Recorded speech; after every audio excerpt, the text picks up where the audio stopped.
bienvenidos a otro episodio del podcast de Charlas Técnicas de AWS. Mi nombre es Marcia Villalba y soy Developer Advocate para AWS Serverless. ¿Qué tal? Por aquí, Guille, Developer Advocate para Iberia. ¿Cómo estás, Guille? Muy bien, preparando todo lo que se nos avecina este mes de eventos. Y sé que sigues teniendo tú cositas al otro lado del charco, ¿no? Y por ahora siguen habiendo Community Days, vienen más de la TAM. Tenemos el 14 de noviembre y el 18 de noviembre en Uruguay y Guatemala. Y seguramente haya más, pero no aparecen en la página de Community Days todavía. Así que busquen en las redes que seguro van a encontrar en sus países, ciudades, si hay Community Days en el camino. ¿Y vos, Guille, tenés algo por ahí?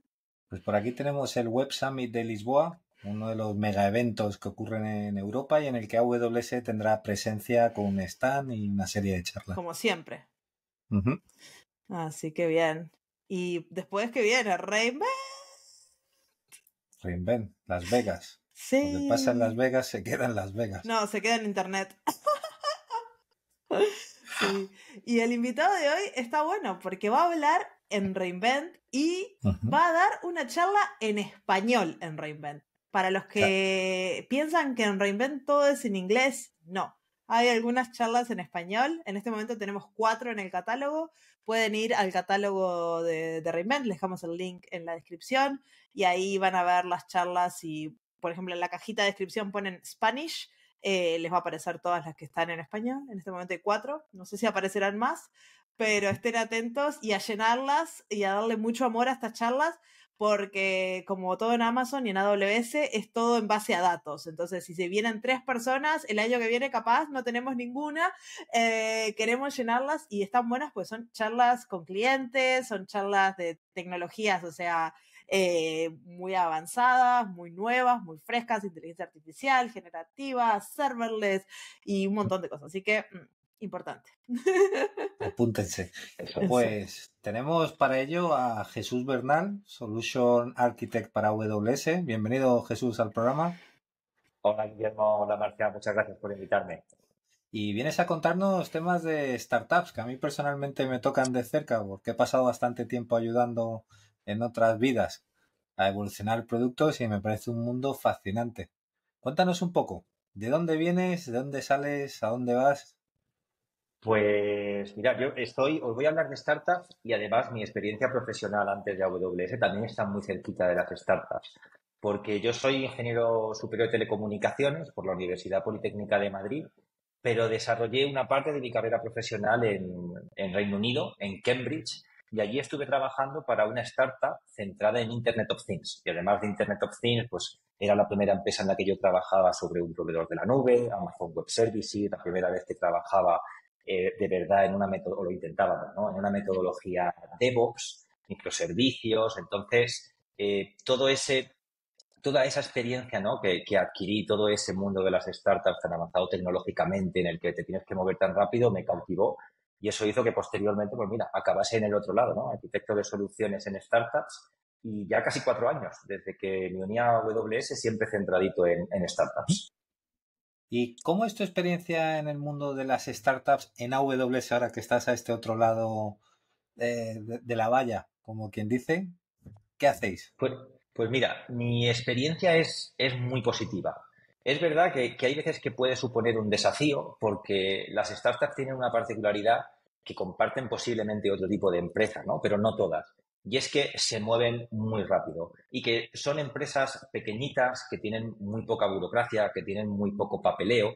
Entonces tú puedes estar hablándoles un día de un determinado servicio que van a utilizar para un caso de uso y no tienes que esperar a que pasen 2 meses o 3 meses para que lo implementen. Es que a los 2 días te están haciendo ya preguntas, ¿no? Oye, que es que ya hemos hecho una prueba de concepto y además preguntas que no suelen ser triviales. Muchas veces te obliga a bajar a bajo nivel, ¿no? Entonces, es un puesto muy bonito porque yo después de estos 4 años puedo echar la vista atrás y pensar, pues estas startups hace 4 años, qué pequeñita era y ahora mira cómo está, ¿no? Y entre medias les tratamos de echar una mano. Muchas veces lo que os digo, ¿no? Con preguntas complicadas a bajo nivel, donde tenemos que involucrar a los equipos del servicio, pero un trabajo apasionante. Y si te gusta la tecnología y te gusta estar cerca, ¿no?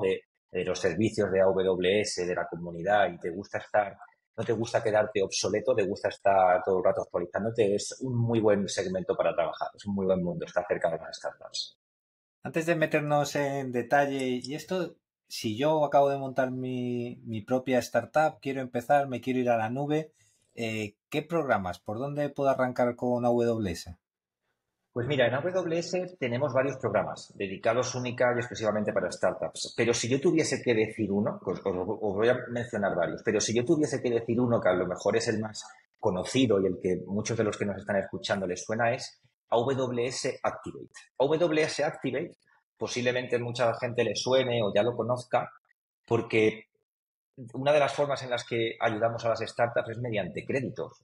Cuando las startups son muy jóvenes, lo que ellos necesitan es trabajar en su MVP, ¿no? Necesitan iterar de forma muy rápida, poner funcionalidades nuevas al alcance de sus usuarios y reduciendo el coste, ¿no? Y que haya determinados aspectos del día a día en los que no se tengan que preocupar. Entonces, con Activate te podemos llegar a dar hasta $100,000 en créditos. Wow. Pero esto no nos quedamos solamente ahí, ¿no? Que es lo que la gente muchas veces piensa de Activate, sino que también cuando estás dentro del programa, pues tienes acceso a recursos técnicos, también a recursos de negocio, también de nuevo una cosa que yo me encuentro mucho con mis clientes, ¿no? Que se creen que AWS solamente está para ayudarte si tienes un problema con un servicio. Nosotros tenemos muchos recursos de negocio, te podemos poner en contacto con otros emprendedores, te podemos poner en contacto con otros desarrolladores de negocio de diferentes industrias en las que tú operas para que sepas o recibas recomendación sobre cuáles son los pasos que puedes dar, ¿no? Para tener el mejor MVP, para encontrar ese segmento de clientes al que te quieres destinar y en el que te quieres focalizar y darles valor, etcétera. Entonces, pero si yo tuviese que decir uno, para si queréis comento el resto, el principal es AWS Activate. Una pregunta que se debe estar haciendo todo el mundo cuando escuchó $100,000, dije, ¿cómo aplico? ¿Qué no sé, requisitos necesito? ¿Puedo ir yo a pedir $100,000? ¿Cómo funciona eso? No puede todo el mundo. Y hay que señalar que estos $100,000 no se dan a todo el mundo, ¿no? Sino que es un proceso en el que se van desbloqueando poco a poco y en el caso mejor, pues puedes llegar a esos 100.000. Sí que existen unos criterios que hay que cumplir para poder aplicar, que no son demasiado complejos. Existen, como si dijésemos, dos vertientes dentro de Activate.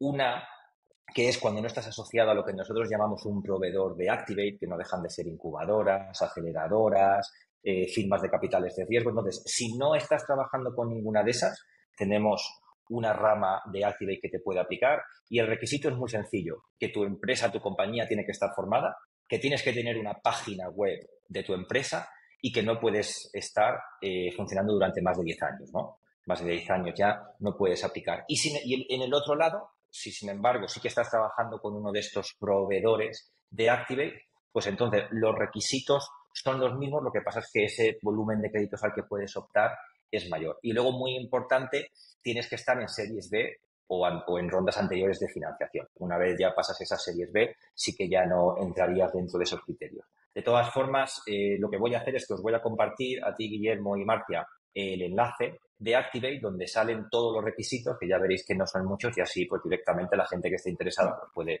puede ir y pegarle un vistazo. Y otra pregunta que capaz la gente que nos está escuchando en Latinoamérica sobre todo se está preguntando, ¿y se puede aplicar de todos lados? ¿Esto es un programa solo para España? Esto es un programa completamente global y de hecho cuando uno va a la página de Activate y salen pues algunas de las startups con las que nosotros trabajamos, verán que son startups de todo el mundo, no únicamente de España. Con lo cual es un programa global, cualquiera puede aplicar siempre que cumpla con esos requisitos y son más de 250.000 startups las que han pasado por Activate. Para que os deis una idea, ¿no? Que también piensen los emprendedores que nos están escuchando que no es una cosa muy selectiva, que solamente son unos pocos. Y hemos oído ahí que has mencionado series A, B, Seed, Stage, etcétera. Para el que oiga, ¿qué significa cada letra en el mundo de startups? Pues mira, eso no tiene ni más ni menos que ver con la fase en la que se encuentra la startup y tiene una relación directa con la financiación que ha recibido. Al principio, lo que nosotros conocemos como early stage, ¿no? Cuando están comenzando, pues al final son esas fases de pre-seed o de angels investors, ¿no? De individuos que a título personal deciden invertir en startups o directamente amigos o familiares, ¿no? Que también cuando uno tiene una idea es como cómo coge capital. Pero conforme esa idea va tomando forma, vas encontrando, ¿no?, su hueco en el mercado, el número de clientes que potencialmente lo va a utilizar va creciendo, entonces entras en estas rondas de financiación en la que puedes tener detrás, pues eso, instituciones, universidades, puedes tener venture capitals, entidades de capital de riesgo, puedes tener aceleradoras, incubadoras, y ahí lo que pasa es que el volumen, ¿no?, el volumen de la financiación que se da a las diferentes startups pues, puede crecer mucho. En series A o series B podríamos estar viendo entre rondas de financiación de 3 a 20 millones, por ejemplo. Obviamente es una categorización que depende mucho del país y mucho de la región. Si posiblemente habláis con una persona de América, pues a lo mejor estos números, estos rangos puedan variar un poco. Pero hace referencia a esa fase que se encuentran de madurez y directamente pues al cómo de grandes son las inversiones que están recibiendo esas financiaciones. Y hablando de madurez, una palabra que se oye mucho en el mundo de las startups son unicornios. No nos Correcto. referimos a esos caballos con el cuerno. ¿Qué es un unicornio dentro del mundo de startups? Pues un unicornio, si recuerdo bien, es una startup cuyo valor en el mercado supera el $1 billón. Wow. Con lo cual, pues podéis imaginar, ¿no?, lo que tiene por detrás. Y puede parecer, obviamente no son muchas, puede parecer como que solamente está al alcance de esas grandes startups que a uno siempre le vienen en la mente, ¿no?, grandes nombres americanos. Pero ni más ni menos, aquí en España tenemos algunos, como por ejemplo Fiverr o Yopantale, que son considerados unicornios porque su valor supera ese $1 billón. Wow. Alucinante. ¿Y qué otros programas hay? Entonces tenemos Activate, que es como el programa estrella. Eso es. Activate, el programa estrella. Luego tenemos un programa que se llama Startup Loft, que no es ni más ni menos que un portal en el que puedes tener acceso a un montón de recursos. Tienes un calendario de eventos en el que puedes ver pues aquellos eventos que nosotros sacamos dentro del equipo de startups. Es a nivel EMEA, es importante mencionarlo. Y tienes eventos divididos en dos fases. Startup Academy, que están pensados también para estas startups que están en fases iniciales de early stage que comentaba antes, pero también tenemos un programa donde hacemos sesiones de Startup Scale, que llamamos, ¿no?, que son aquellas startups que ya están más avanzadas, que están teniendo mucha adopción, que su volumen, su cuota de mercado está creciendo muy rápido y tienen unos desafíos muy grandes de escalabilidad. Entonces, también ahí pues incluimos sesiones técnicas, pero también de negocio, para que sean capaces de soportar ese crecimiento. Y aparte, Startup Love te permite ponerte en contacto con responsables de negocio, con otros emprendedores, te permite crear, ¿no?, hacer un ejercicio de networking, de comunidad, para que puedas ponerte en contacto con otros emprendedores que a lo mejor han pasado por donde estás pasando tú ahora y te pueden guiar un poco. Y capaz con partners también, porque muchas veces las startups no tienen el recurso humano y necesitan lanzar ahora y... Eso es. Muchas veces con partners, ¿no?, que son capaces de dar las manos que tú no tienes. Esos recursos que son tan escasos en las startups son capaces de echarte una mano. Y luego, dentro de Startup Love, no me quiero olvidar, tenemos como un programa específico que se llama Startup Love Accelerator, que es un programa de 10 semanas en el que normalmente hay alrededor de 30, 35 startups. Y cuando están en ese programa van a través de una serie de cursos y de workshops específicos para poder salir con un crecimiento mucho más amplio de, oye, qué pasos tengo que dar a continuación en función de en qué fase me encuentro para encontrar ese product fit, cuáles son las cosas que tengo que tener en cuenta, ¿no?, cómo puedo conseguir empezar a trabajar en ese big data positivo, que también hablaremos mucho, ¿no?, de cómo conseguir ser rentable, que también es pues algo crítico y fundamental para las startups, que parece y muy que como difícil. tienen rondas eso es. Parece que como tienen rondas de financiación nadie piensa en eso, ¿no? Pero al final el objetivo final es que una startup sea rentable y tenga un EBITDA positivo. Entonces, mediante este programa, que son 10 semanas, es muy intensivo y igual permite conocer de primera mano no solamente recursos de AWS, sino también de la comunidad y de emprendedores que han estado donde están. Y con lo cual, muy recomendable, compartiremos el enlace también para que no se nos olvide, que cualquier persona que esté interesada que pueda acceder a él. Muy importante, Startup Love Accelerator sí que es propio de EMEA, igual que antes decía, oye, no, es que Activate es global, ¿no? Cualquier startup que cumpla los requisitos a nivel global puede aplicar. Aquí no. Startup Love Accelerator es una iniciativa de EMEA y solamente la tenemos disponible aquí. Así que para la gente que nos escucha en España saben que tienen esto disponible. Eso es. Y las startups a menudo se enfrentan a no solo desafíos tecnológicos, sino, has mencionado muy bien la parte financiera. ¿Cuál crees que son los problemas más comunes a los que se enfrenta una startup en su fase inicial? Pues yo creo que los problemas más comunes es ser capaz de poner algo en la mano en manos de los clientes y que tenga la aceptación que ellos esperan. Tú cuando fundas una startup es porque has tenido una idea, ¿no? Porque crees, oye, que hay una necesidad que puedes cubrir, que se puede hacer mejor o que nadie le está dando salida. Entonces, esas primeras semanas, esas primeras fases, esos primeros meses, cuando estás trabajando en esa idea, esa incertidumbre de saber si va a tener buena acogida, si no va a tener buena acogida, ese ser capaz de iterar muy rápido, ¿no? El ser capaz de decir, oye, voy a hacer mi MVP y a lo mejor yo hago un MVP, lo pongo en manos de potenciales clientes y me dicen, oye, la idea no es mala, pero tienes que pivotar, tienes que cambiar esta perspectiva. Y la startup no se puede permitir estar 8 meses o 10 meses realizando ese cambio. Tiene que ser capaz de hacerlo de una forma muy eficiente, muy ágil. Entonces, sobre todo cuando comienzan, ese es uno de los grandes desafíos. El ser capaz, ¿no?, de desarrollar ese MVP a la vez que van cumpliendo las necesidades que ven en los clientes, ¿no?, en esa opción, en esa oportunidad que ellos tuvieron en mente cuando pensaron en su idea. Hay un Sí, tema que siempre llama la atención, que es que cuando arrancas tu startup, normalmente arrancas sobre lo que tú ya conoces, ¿no?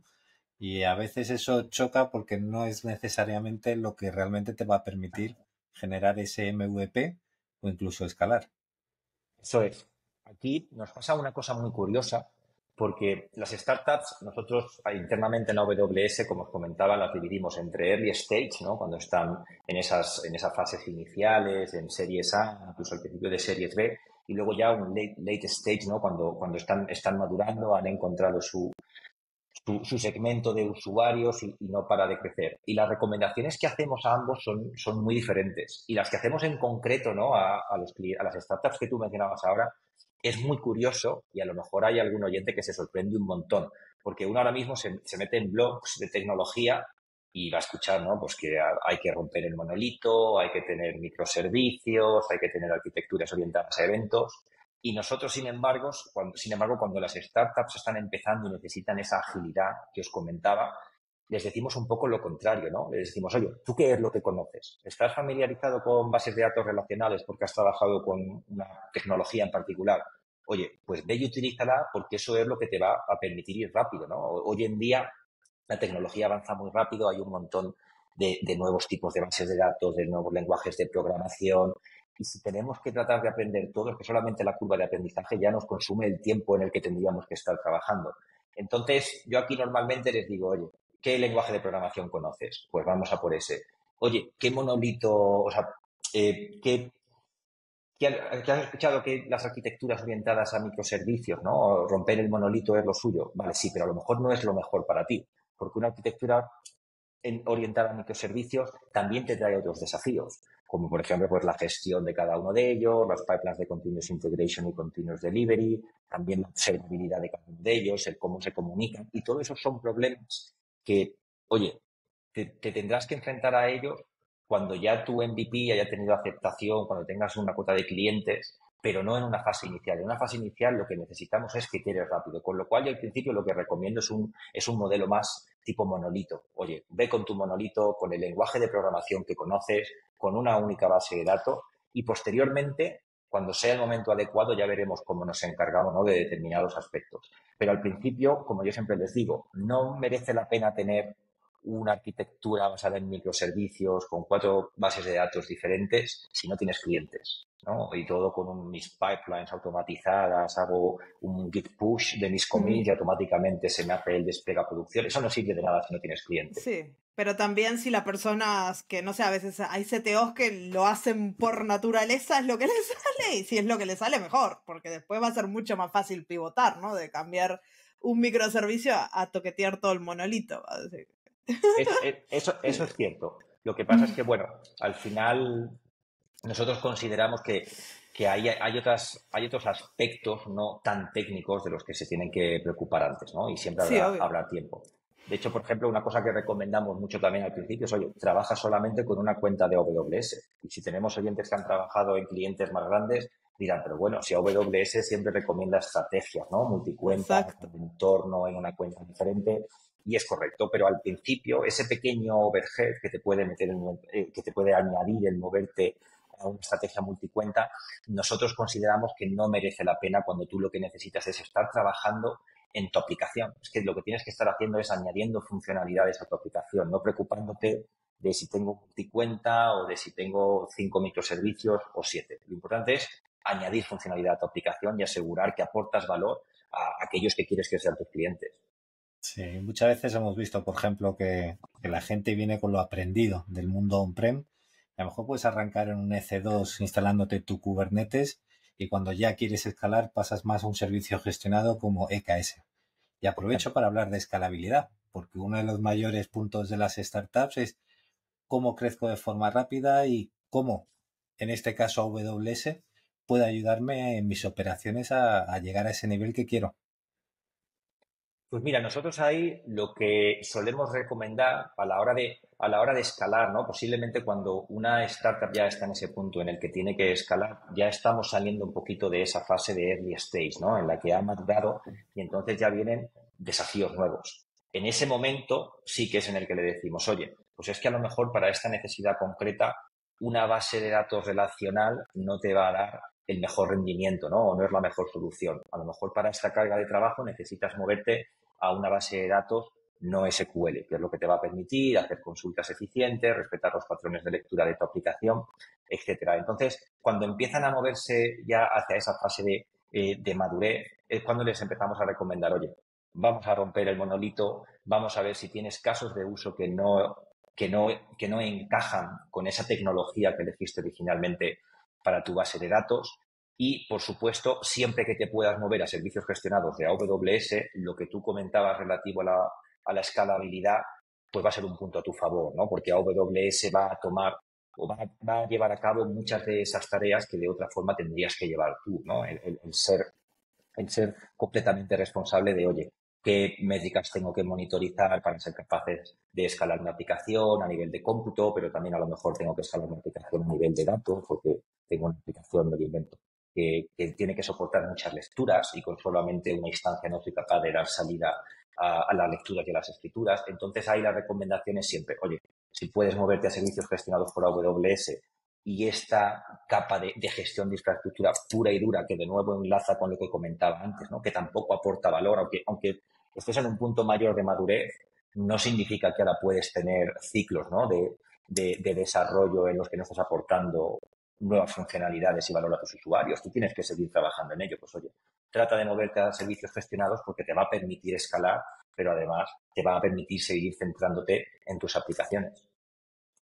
Y una parte que antes acabas de mencionar ahí, responsabilidad, porque aparte de los desafíos técnicos, financieros, el cómo quiero escalar, siempre queda este concepto de seguridad y cumplimiento normativo, porque muchas veces todo lo que has ganado y estás creciendo, tienes una brecha de seguridad o pasa cualquier cosa y no solo puedes perder todo el valor ganado, sino que incluso puede llegar a ser la quiebra de tu compañía.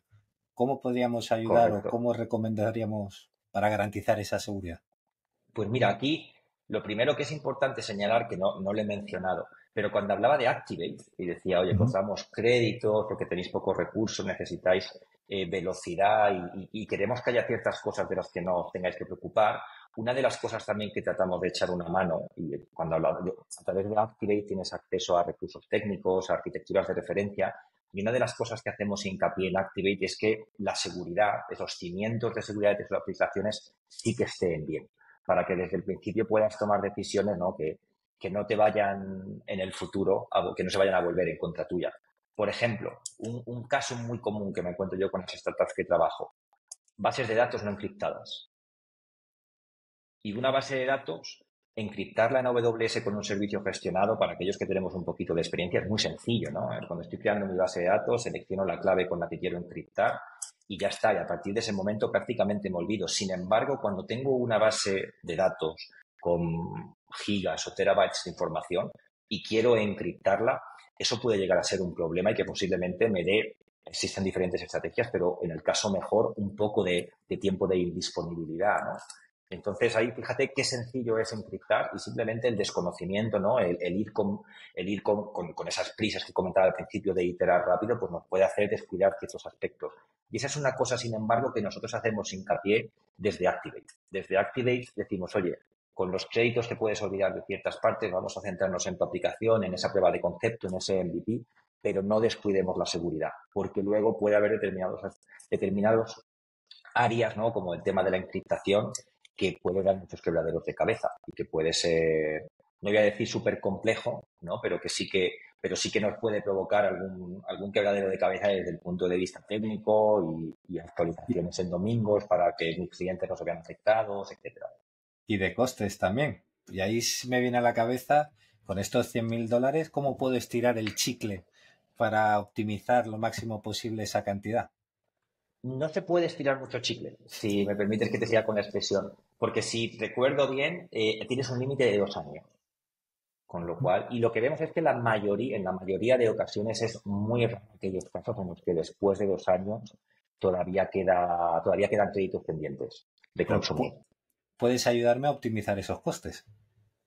Sí, yo te puedo ayudar a optimizar esos costes precisamente porque el día de mañana, cuando los créditos de Activate no estén disponibles, tú tampoco quieres tener una sorpresa, ¿no? Y de repente una factura que digas, oye, no me la puedo permitir. Un día cero y el otro día son $50.000. Es como... Exacto.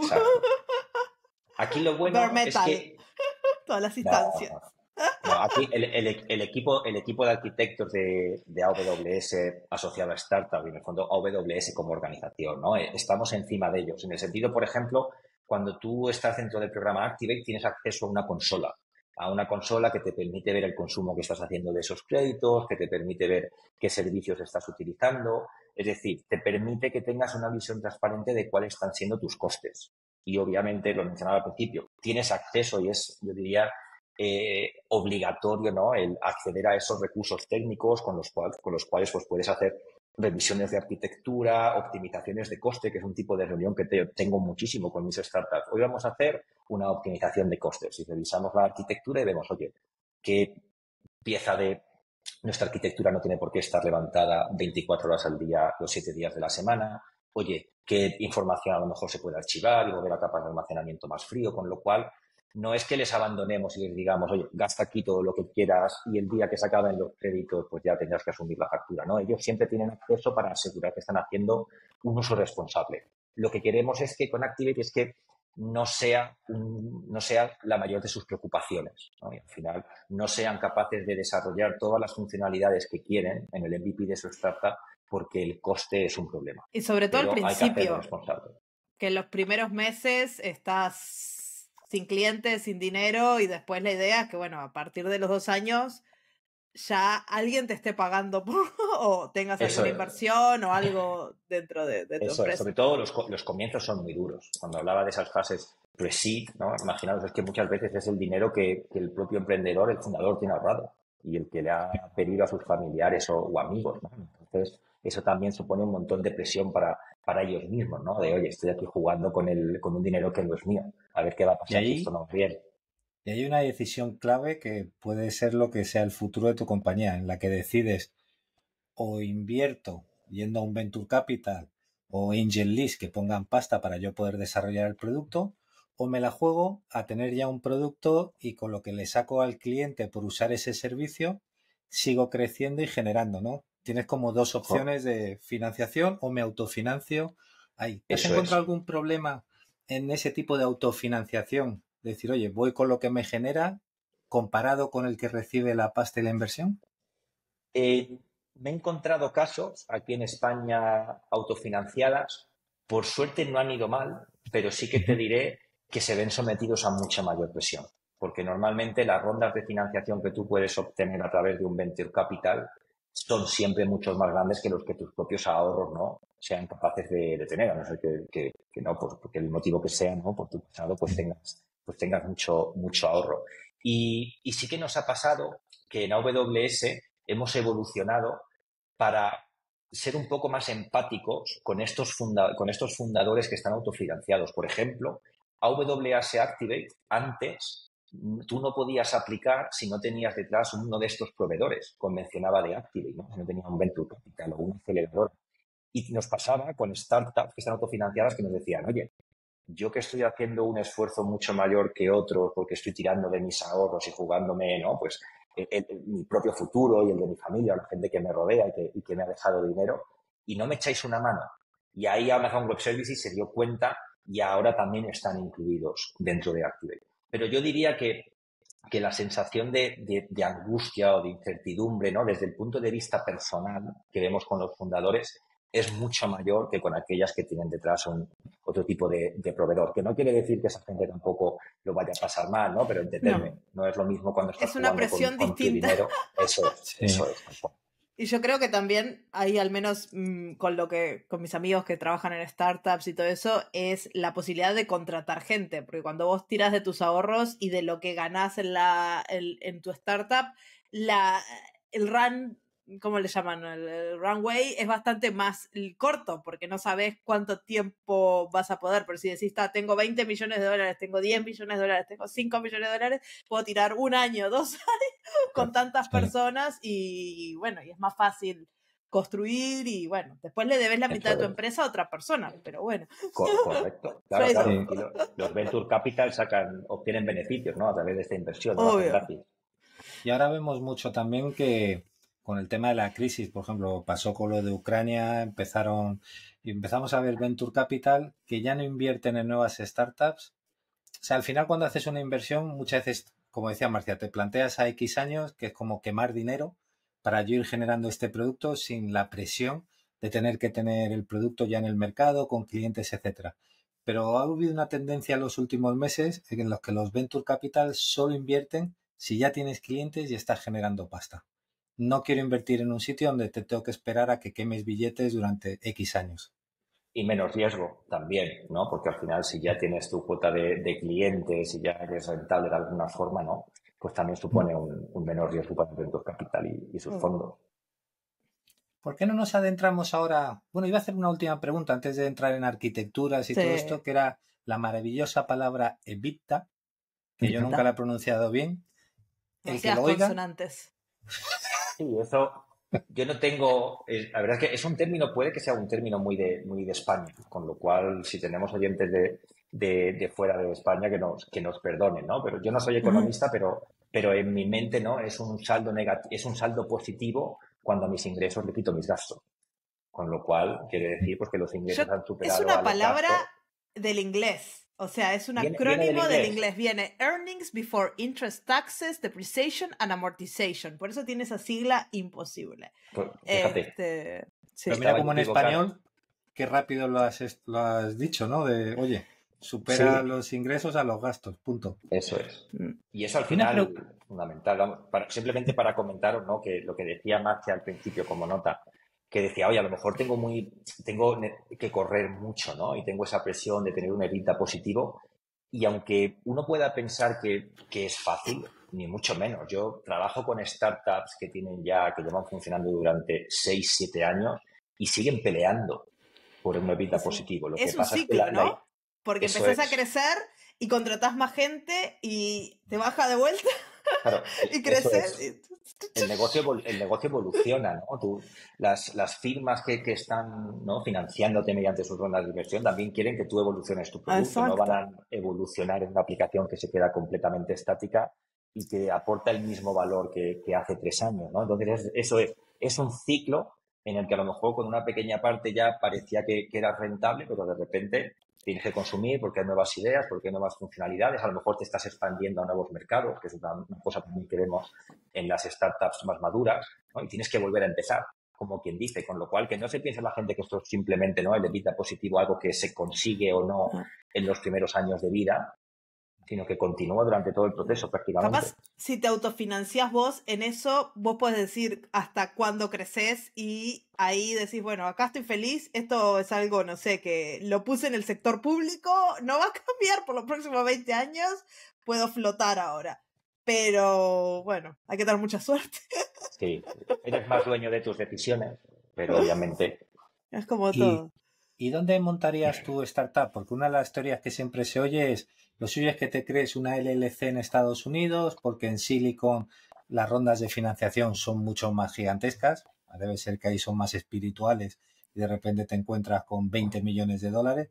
Cuando en Europa, en cambio, yo siempre he visto que el que consigas 4 o 5 millones de euros ya es como un gran éxito para la startup. ¿Esa diferencia tan abismal entre un mundo y otro en el mundo de startups? Sí, de hecho, cuando antes os hablaba de las diferentes fases, ¿no? Y los diferentes, el volumen, ¿no? Cómo de grandes son esas rondas de financiación, pues decía, esto va por región, ¿no? Seguramente si nos fuéramos a Estados Unidos, ¿no? Pues la cantidad de dinero que se recibe en esas rondas es mucho mayor. Pero yo no creo que eso quiera decir que solamente mi startup le va a ir bien si me voy a Estados Unidos, ¿no? O si me voy a determinadas partes del mundo. Yo creo que en todos los países hay instituciones, universidades, incluso, ¿no? Entidades gubernamentales que están apoyando mucho por la tecnología, por la innovación y que ponen facilidades. Y aquí, bueno, pues solamente, ¿no? El soporte y el apoyo que desde empresas como Amazon Web Services le brindamos, ¿no? Lo que queremos es allanarles el camino de que crezcan lo más rápido posible, sean lo más exitosos posible, con lo cual yo creo que no es exclusivo de aquellas que están en Estados Unidos. El equipo de startups, simplemente como comentario también para que os hagáis una idea, ¿no? Es un equipo a nivel EMEA, con lo cual no estamos centrados. Trabajamos con startups aquí en España, pero formamos parte de un equipo de EMEA en el que hablamos con compañeros de Reino Unido, de Oriente, de Medio Oriente, de África, y en todas ellas hay startups, en todas ellas hay ideas muy, muy buenas, y en todas esas regiones triunfan startups y salen adelante y pasan a ser muchas de ellas unicornios o algunas de ellas unicornios, con lo cual eso da un poco, ¿no?, la idea de que no hace falta estar en Estados Unidos.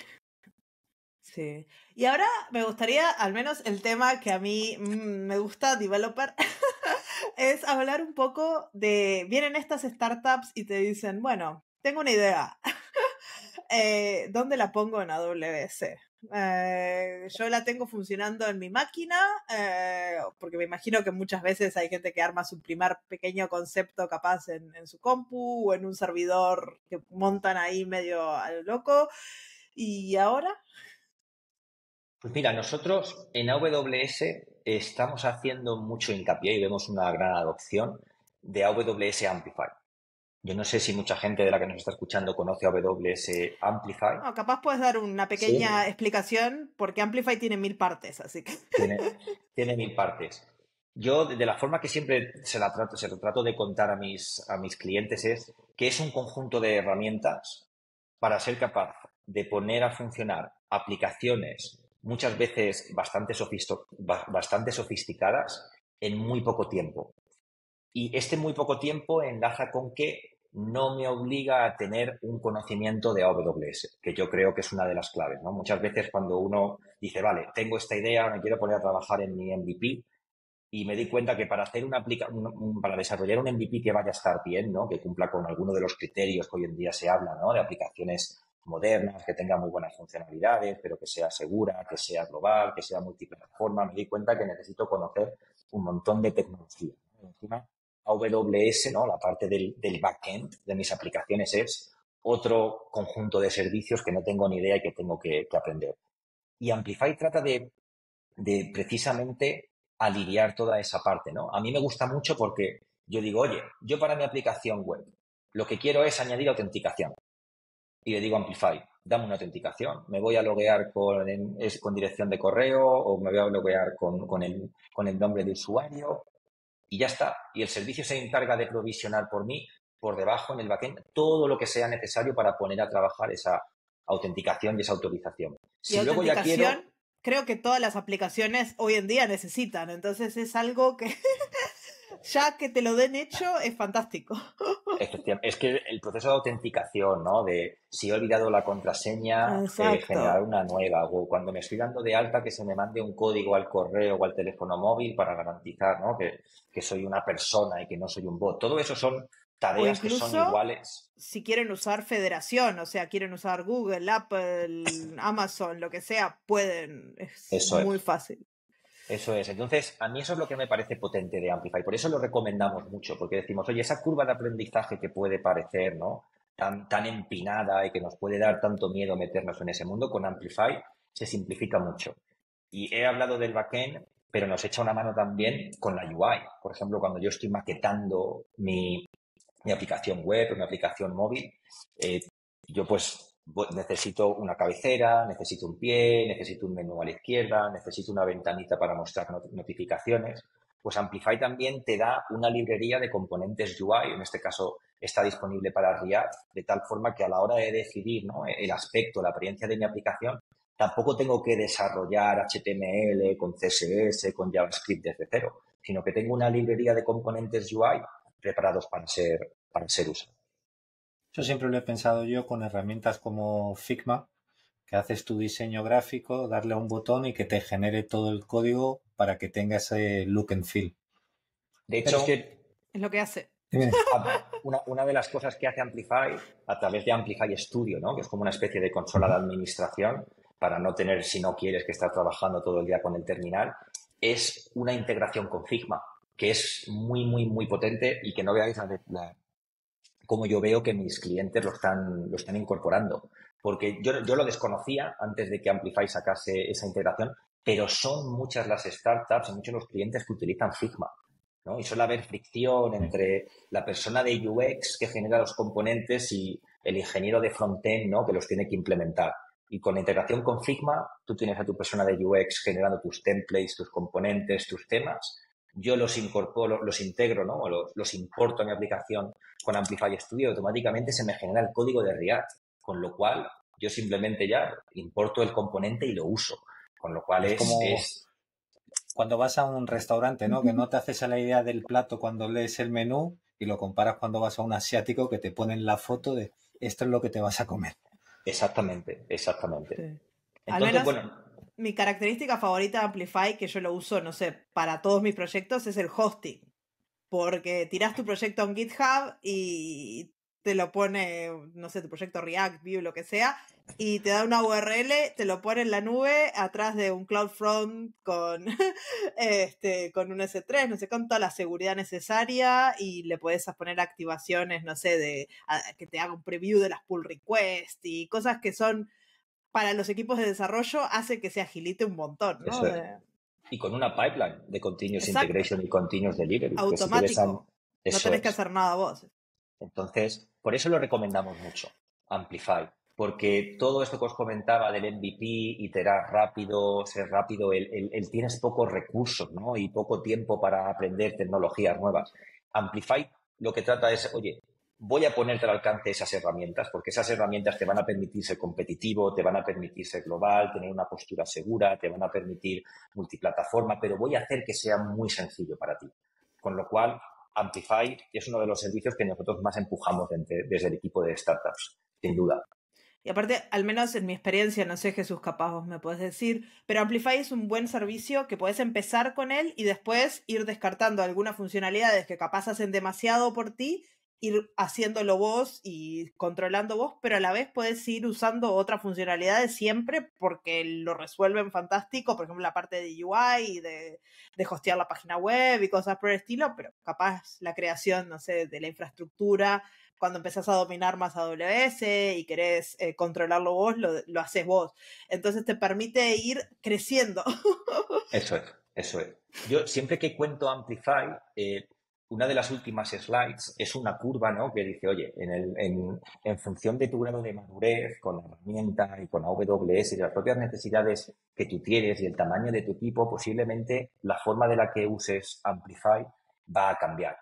Podrá haber funcionalidades, como tú dices, ¿no?, dentro de ese conjunto de librerías que Amplify ofrece, que te encajan desde el día 1 y hasta el final y no las tocas, pero habrá veces que lo que te da Amplify no encaja, ¿no? Necesitas algo que no está dentro de Amplify.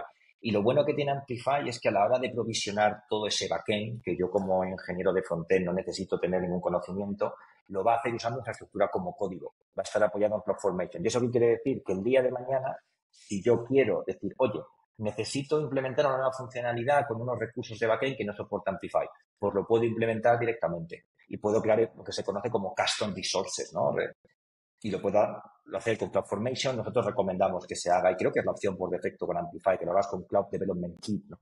esta herramienta de CDK. infraestructura, eso es, de infraestructura como código que construyes sobre CloudFormation para usar los lenguajes de programación a los que estás habituados en el día a día, con todas sus ventajas, ¿no? De no ser un lenguaje declarativo.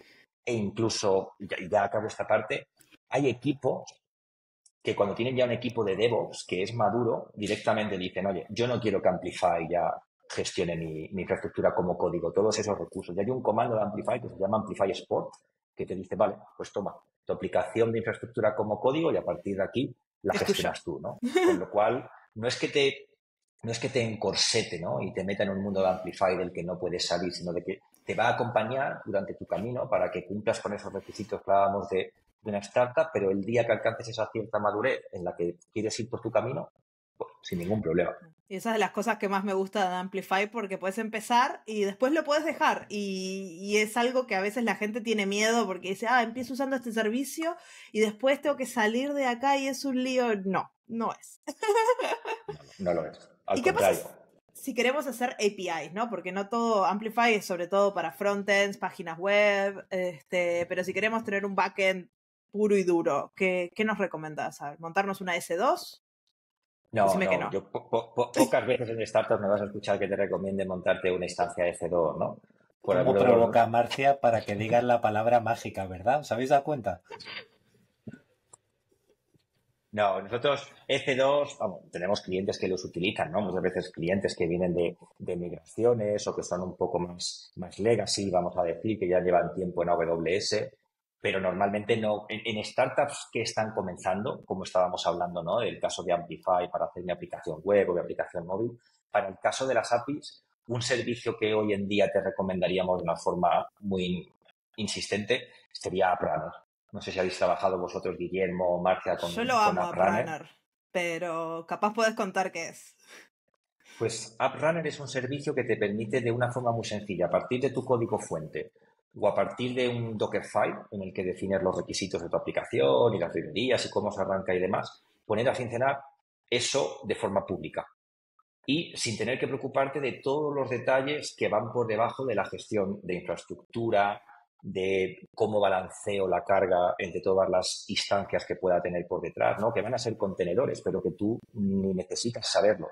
El servicio lo gestiona por ti esa escalabilidad, ¿no? Oye, en función del tráfico tengo una instancia o tengo 10 instancias o tengo 20, le marco un máximo de 30.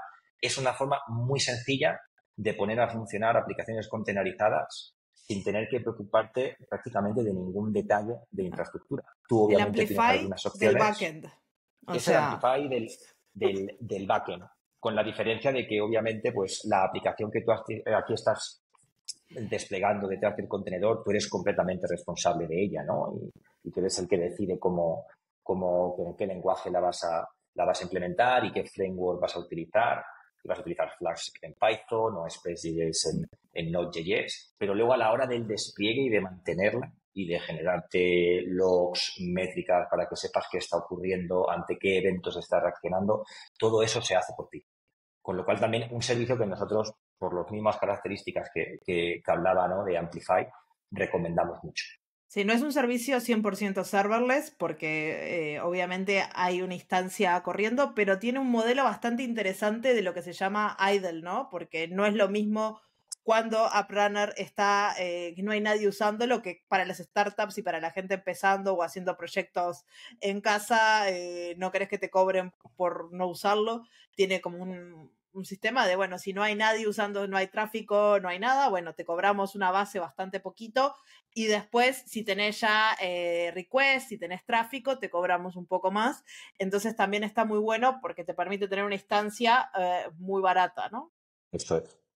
Y además el servicio ha evolucionado mucho en los últimos meses. Yo que lo he seguido de cerca, porque también tenía experiencia con contenedores de mi vida previa y a mí siempre me ha parecido, ¿no? Que la curva de aprendizaje de soluciones como Kubernetes, ¿no? Pues es demasiado.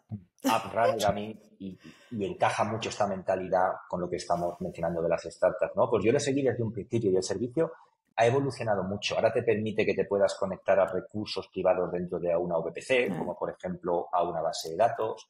te permite almacenar tus secretos, contraseñas o API keys en Secrets Manager o en Parameter Store y que estén disponibles a tu aplicación a través de variables de entorno.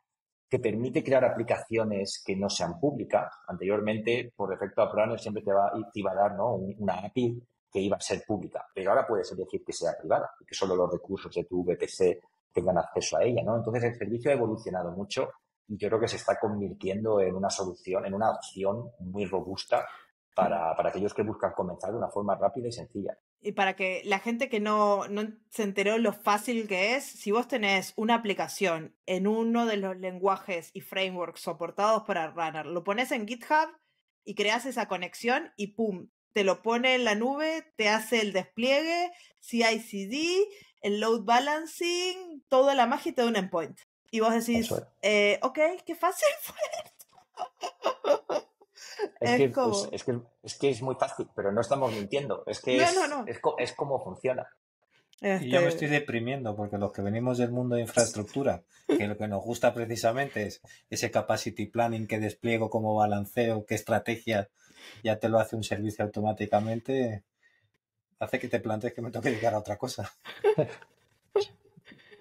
Pero es fantástico. Yo cuando lo probé, a mí las cosas de contenedores no es algo que me cuelguen mucho porque yo soy que no quiero gestionar infraestructura y cuando puse AppRunner, creo que en 10 minutos tenía mi aplicación, lo que demoré en darle la conexión y ¡uy! ¡Wow!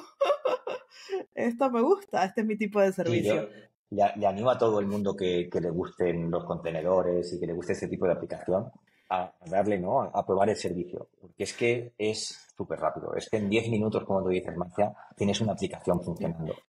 Y está conectado a GitHub, entonces vos haces un commit y boom, despliega una versión nueva, y si lo tenés con una imagen en SR, vos subís una nueva versión de la imagen del contenedor y ahí puedes usar cualquier lenguaje de programación, cualquier framework, lo que quieras, subís una nueva versión de la imagen y otra vez te empieza el despliegue automático, lo cual está fantástico y te hace que tu vida como desarrollador sea más fácil. Pero hay una parte importante que nos estamos olvidando, o sea, tenemos un frontend, tenemos un backend, ¿y dónde ponemos nuestros datos?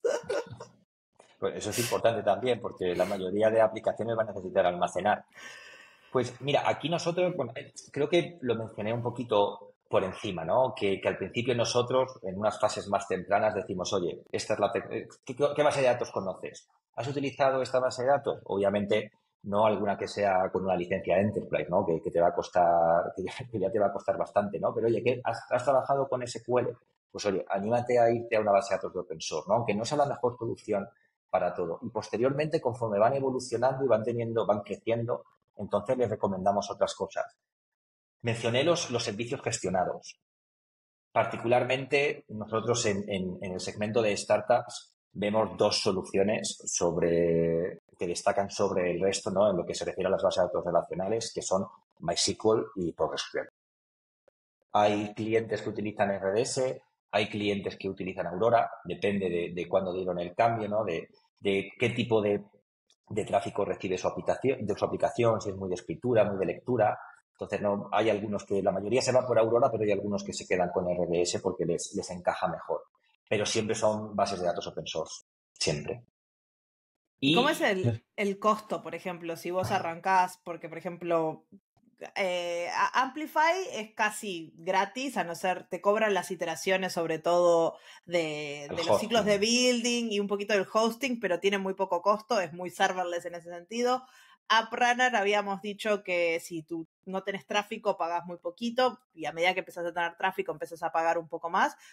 Pero Aurora, ¿cómo funciona o RDS en ese sentido de los costos? No, en el modelo de costes es muy diferente.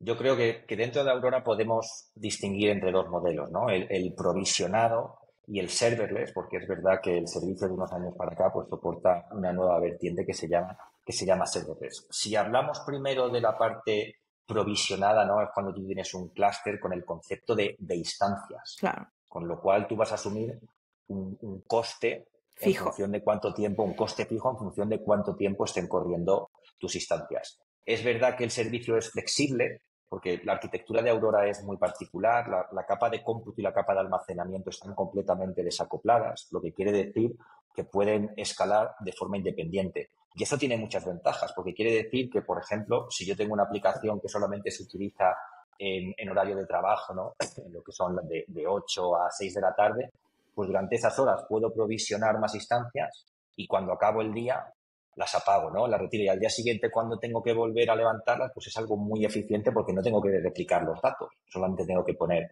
la capacidad de cómputo, ¿no? Entonces, es verdad que el servicio me deja ajustar muy bien la capacidad de mi base de datos al tráfico que tengo en cada momento, pero siempre voy a tener un coste fijo. Eso es así, que va a depender del tipo de instancia que estoy utilizando y del tamaño de la misma, ¿no? En función de los requisitos que tengamos de memoria, de CPU, de número de conexiones.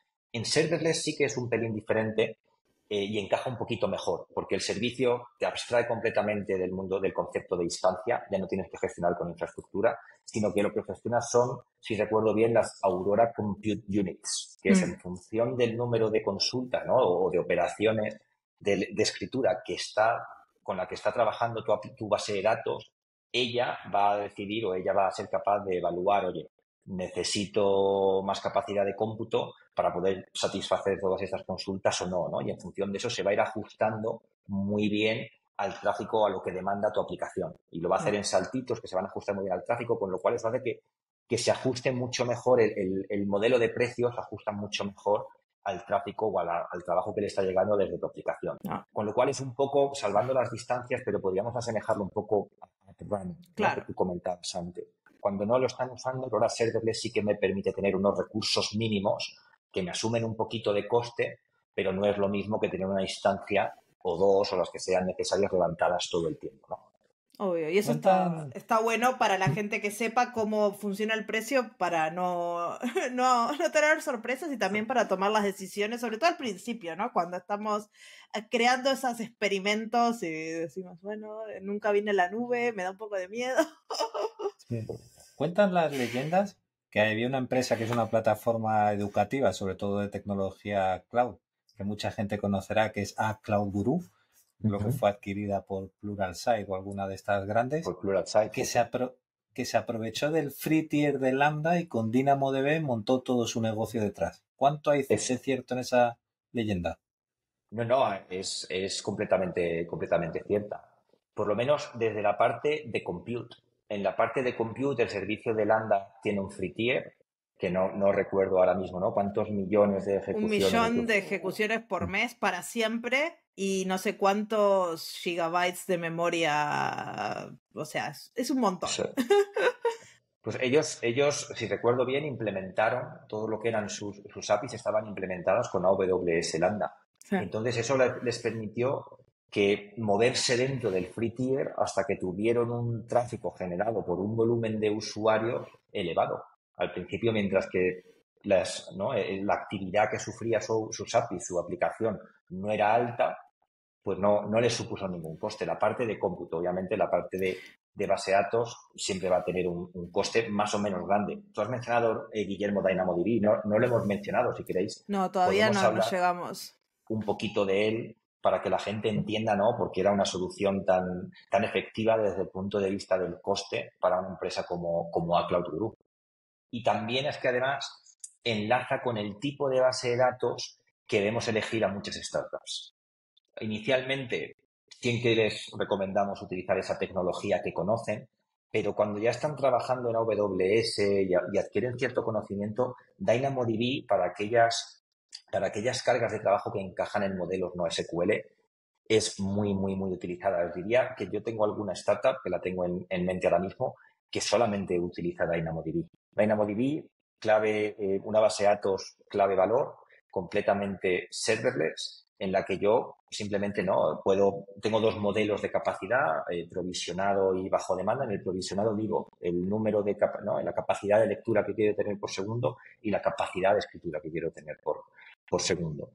Y bajo demanda quiere decir que tengo pues toda la libertad, ¿no? Para en cualquier determinado momento consumir las unidades de lectura de escritura que sean necesarias, pero solamente voy a asumir el coste, o bien en el primer caso de esas unidades de lectura y escritura que he provisionado y que he dicho que voy a usar, porque por encima de ahí no puedo consumir más, recibiría una excepción, ¿no? de throttling exception, de que estoy consumiendo más de lo que he provisionado, y bajo demanda sí que no tengo esos límites, pero hace que el coste de mi base de datos se ajuste completamente al número de operaciones que estoy realizando contra ella, con lo cual lo que decíamos antes, ¿no?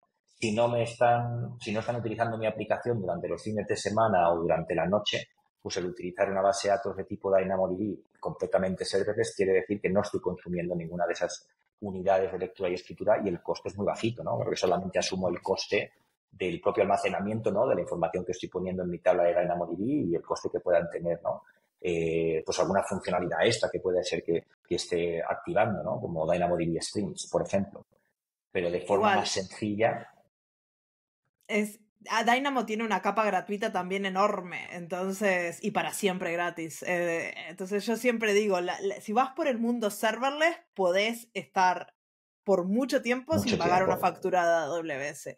Porque API Gateway tiene, bueno, no para siempre, pero una capa gratuita por los primeros meses, pero después Lambda para siempre, Dynamo para siempre, Step Functions para siempre, Cognito tiene una capa gratuita gigante para siempre, que es el servicio de autenticación. Entonces puedes hacer un montón de cosas y podés crearte unos productos que estén muy buenos y que resuelvan un montón de problemas sin pagar nada. Obviamente necesitas tener los conocimientos para poder crear esas aplicaciones, ¿no? Porque SNS también y SQS también tienen capa gratuita.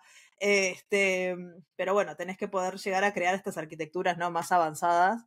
Pero fíjate, Marcia, que todos los servicios que has mencionado entrarían dentro de la categoría serverless. Sí, claro, por eso. Con lo cual, me encanta.